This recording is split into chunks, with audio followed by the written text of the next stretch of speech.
Bonjour, bienvenue à toutes et à tous sur Cocotte TV. Aujourd'hui, une nouvelle vidéo de présentation qui porte sur le tout nouveau Corsair Obsidian 750D. Corsair nous propose donc un nouvel Obsidian qui va se placer tout simplement entre le 800 ou le 900 et le 350D.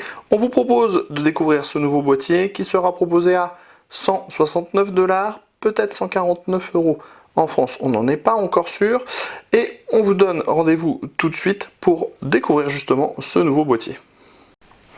On se lance donc à la découverte de cette Obsidian 750D.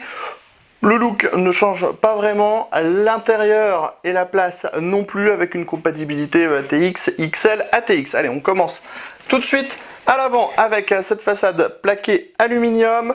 On y trouve le Power On, le reset, les entrées-sorties audio, les prises, les diodes d'activité, les prises USB 3.0 au nombre de 2, les prises USB 2.0 au nombre de 2 également. On a ensuite 3 baies 5,25 pouces, le cache en aluminium avec le logo de la marque qui est amovible, extractible, qui cache le filtre, lui aussi amovible, extractible, qui cache lui-même deux ventilateurs AF en 140 mm que l'on pourra remplacer par deux ventilateurs en 120 mm. On pourra également placer un radiateur de water cooling en 240 ou 280 mm. On le voit, le remontage n'est pas plus compliqué, puisque le tout se fait juste à l'aide de petits clips. Sur le premier côté, on trouve une très belle fenêtre qui prend quasiment l'intégralité de la porte, qui est transparente, non fumée, et qui laissera un bel accès à l'intérieur de votre boîtier. À l'arrière,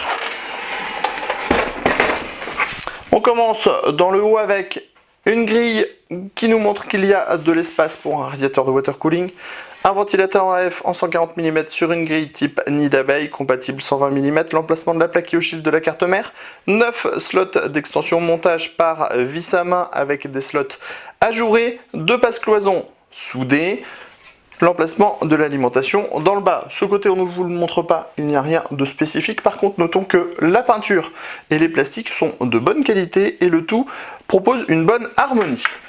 Avant de passer au-dessus du boîtier, on passe en dessous du boîtier. On a deux pieds en plastique avec des petits patins en caoutchouc, un filtre amovible à destination de l'alimentation, deux emplacements en 120 mm compatibles, un radiateur de water cooling en 240 mm si on le veut, à condition de retirer les cages HDD qui sont en interne. Tout ça est modulable, on va le découvrir tout à l'heure. On fait tourner notre boîtier doucement et on va maintenant sur le dessus. Sur le dessus, vous allez nous dire c'est intégralement en mèche. Oui, c'est exactement ça, mais on a un filtre qui est pratique car aimanté, donc facile à manipuler. En dessous, 3 emplacements en 120 mm ou 3 emplacements en 140 mm, radiateur de 360 mm maximum. Vous voyez, pour remettre le filtre, on le jette à son emplacement, on l'ajuste et le tour est joué. C'est plutôt pratique et simple. Alors, on ouvre maintenant le boîtier. Deux vis à main de chaque côté. L'ouverture se fait facilement.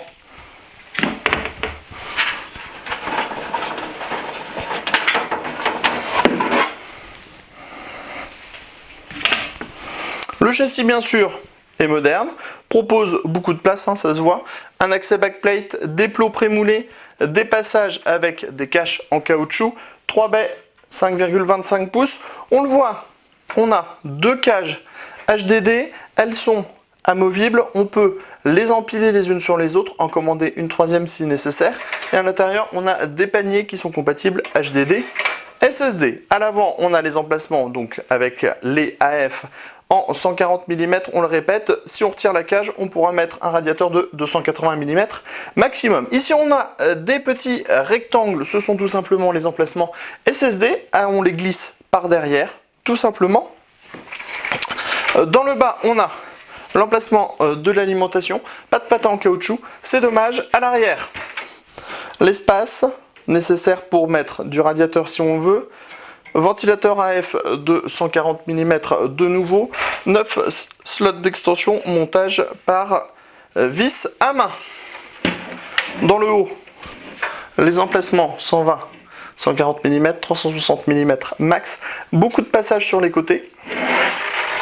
On passe maintenant de l'autre côté avec, on le remarque, une bonne épaisseur de disponible ici pour les câbles d'alimentation. Les emplacements pour les SSD, vous voyez, on les glisse comme ça. On peut, si on veut, bien sûr, retirer ces différents dispositifs si on n'en veut pas, et plutôt utiliser les paniers classiques. Un boîtier qui nous laisse une très bonne première impression, qui sera en test très prochainement à la ferme. On rappelle le prix, 169 $. On ne connaît pas précisément encore le prix en euros. Vous devriez le connaître au moment où nous allons publier cette vidéo. Sur ce, on vous dit à très bientôt sur Cocotte TV.